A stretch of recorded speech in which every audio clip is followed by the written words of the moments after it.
मुस्कुराइए आप लखनऊ में हैं, ये लाइन तो आपने सुनी होगी। लेकिन आप इसलिए भी मुस्कुराइए क्योंकि आप अघोषित आपातकाल में जी रहे हैं। आप सोशल मीडिया में देश के प्रधानमंत्री केंद्र सरकार की आलोचना करते हैं तो आप पे मुकदमा हो जाएगा। अगर आप जनता की आवाज को बुलंद करते हैं सड़कों पर और सरकार से सवाल करते हैं तो आप पर मुकदमा हो जाएगा, आपको जेल में डाल दिया जाएगा। देश की सरकार और देश के प्रधानमंत्री शायद ये भूल गए हैं वो देश के प्रधानमंत्री हैं, ना कि अडानी के। देश की संपत्तियों को बेचने का काम देश के प्रधानमंत्री नरेंद्र मोदी जी कर रहे हैं। जब कोई उनसे सवाल पूछता है कि आपने देश की संपत्तियों को अपने मित्र अडानी को क्यों बेच दिया है, तब वो बौखला करके उस व्यक्ति के पीछे अपने ईडी और सीबीआई जो कि तोता और मैना बन गए उनको लगा देते हैं और प्रयास करते हैं कि आगे उसकी आवाज को दबा दिया जाए, उसको डरा दिया जाए। अगर वो नहीं डरता है तो झूठे मुकदमे में फंसाकर जेल में डालने का काम करते हैं।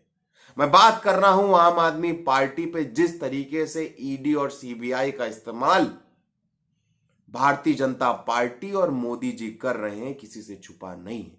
न केवल आम आदमी पार्टी, विपक्ष के सभी नेताओं पर, जो भी विपक्ष के नेता भारतीय जनता पार्टी के दबाव में आकर उनके आगे नहीं झुकते, उनको वो जेल में डालने का काम कर रहे हैं।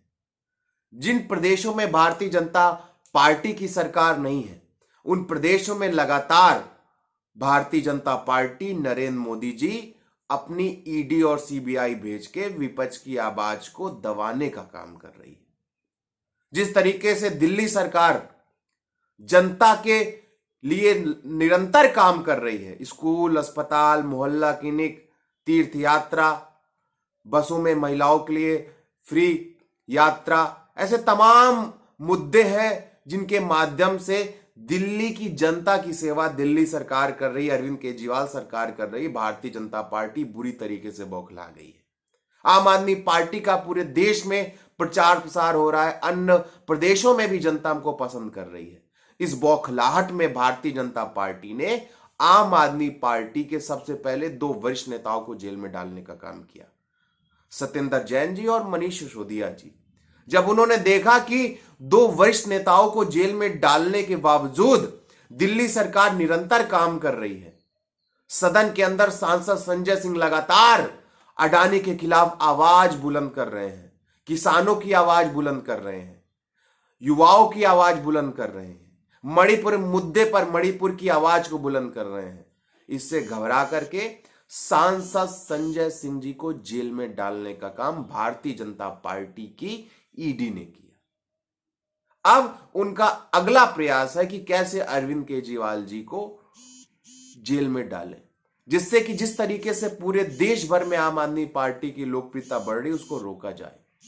लेकिन आम आदमी पार्टी किसी तरीके से इनकी गिरफ्तारियों से, इनकी छापेमारी से डरने वाले नहीं।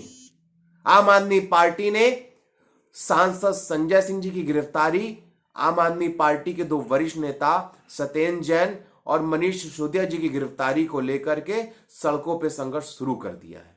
आम आदमी पार्टी ने पूरे प्रदेश में अभियान की शुरुआत कर दी है। अभी 2 दिन पहले आम आदमी पार्टी की महिला शाखा ने प्रदेश अध्यक्ष नीलम यादव जी के नेतृत्व में भाजपा कार्यालय के सामने प्रदर्शन किया, लेकिन भारतीय जनता पार्टी अपने पुलिस के दम पे हमारे महिला पदाधिकारी साथियों को गिरफ्तार करने का काम किया। कल से हमारे छात्र प्रकोष्ठ ने, युवा प्रकोष्ठ ने, पंचायत प्रकोष्ठ ने भिक्षा मांग करके पैसा इकट्ठे करने का काम कर रही है और जो पैसा इकट्ठा होगा वो मोदी जी के मित्र अडानी को भेजने का काम करेंगे, क्योंकि देश की सभी संपत्तियों को देश के प्रधानमंत्री नरेंद्र मोदी जी ने अडानी अपने मित्र को भेज दिया। अब देश में पैसा बचा नहीं है और बड़े हंसने की बात यह है कि जिस अडानी के लिए आम आदमी पार्टी के तमाम संगठन पैसा इकट्ठा कर रहे हैं भीख मांग करके कि वो पैसा अडानी को दिया जा सके, मोदी के मित्र को दिया जा सके, उन संगठनों को, उन पार्टी के साथियों को भी योगी की पुलिस ने गिरफ्तार कर लिया। उत्तर प्रदेश के गौतम बुद्ध नगर में आम आदमी पार्टी के युवा प्रकोष्ठ के प्रदेश अध्यक्ष भाई पंकज अवाना जी अपने साथियों के साथ जनपद में भिक्षाटन का कार्यक्रम कर रहे थे। उस दौरान उन्होंने लोगों से भिक्षा मांगा कि अडानी के नाम पे भीख दे दीजिए। मोदी जी अडानी को पैसा देना चाहते हैं, पैसे कम पड़ रहे हैं, हम आपसे निवेदन करते हैं भीख दे दीजिए, हम ये पैसा अडानी को भेजेंगे। लेकिन योगी की पुलिस ने उनको भी गिरफ्तार कर लिया। तो देश में जो हालात हैं वो किसी से छुपे नहीं है। आप सरकार से सवाल नहीं पूछ सकते। इनके मित्र अडानी के लिए वे भिक्षा मांग नहीं सकते।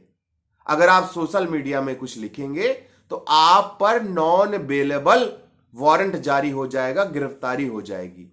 तो देश के ऐसे हालात हैं। इस दौर में जब सब विपक्ष के नेता अपनी पूरी क्षमता के साथ संघर्ष कर रहे हैं, इस दौर में देश के आवाम की, देश की जनता की जिम्मेदारी दुगनी हो जाती है।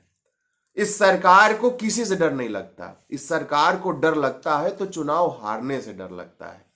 तो मेरी देशवासियों से विनम्र अपील है, निवेदन है, अगर आप चाहते हैं देश में बेरोजगारी घटे, अगर आप चाहते हैं देश में महंगाई घटे, अगर आप चाहते हैं देश में सुख शांति हो और पूरा समाज मिल बांट के रहे, आपस में आपसी सौहार्द बढ़े, तो भारतीय जनता पार्टी नरेंद्र मोदी जी को 2024 में सत्ता से बेदखल करना पड़ेगा। क्योंकि जब तक ये सत्ता में रहेंगे, आपको आपके पड़ोसी से लड़ाने का काम करेंगे, आपके गैस सिलेंडर का दाम बढ़ाने का काम करेंगे, आपके बच्चों की स्कूल की फीस को बढ़ाने का काम करेंगे,